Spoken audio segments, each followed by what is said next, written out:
Ей, Кико, знае, ама решава сам.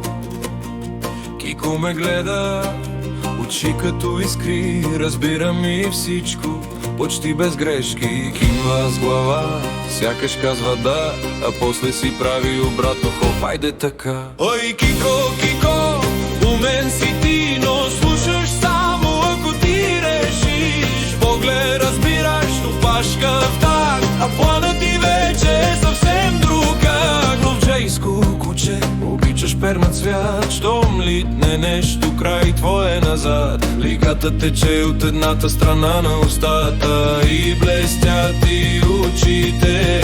Кико мечтае за лов, за гора и лов. Ой, Кико, Кико, с нос в земята следваш следата. Ой, Кико, Кико, с нос в земята следваш следата.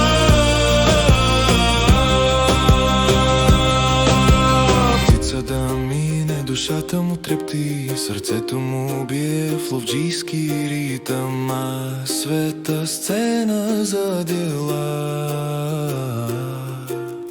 Котки не понасяше, когато те взехме, какъв сюжет, но те възпитаха без нито един протест.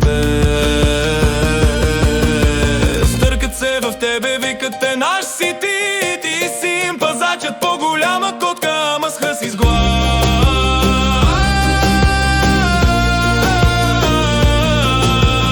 Ой, Кико, Кико, котешки брат, слабите търсят за нощен наряд. Ти пазиш реда безшумно, герой на двора, с кучешко сърце, гръмне ли заря или пушка в нощта.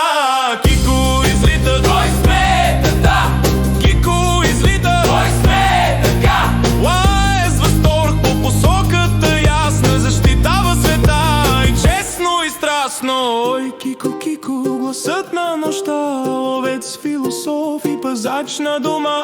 Разбираш ни всички по свой си закон. Кико е Кико и точка и то.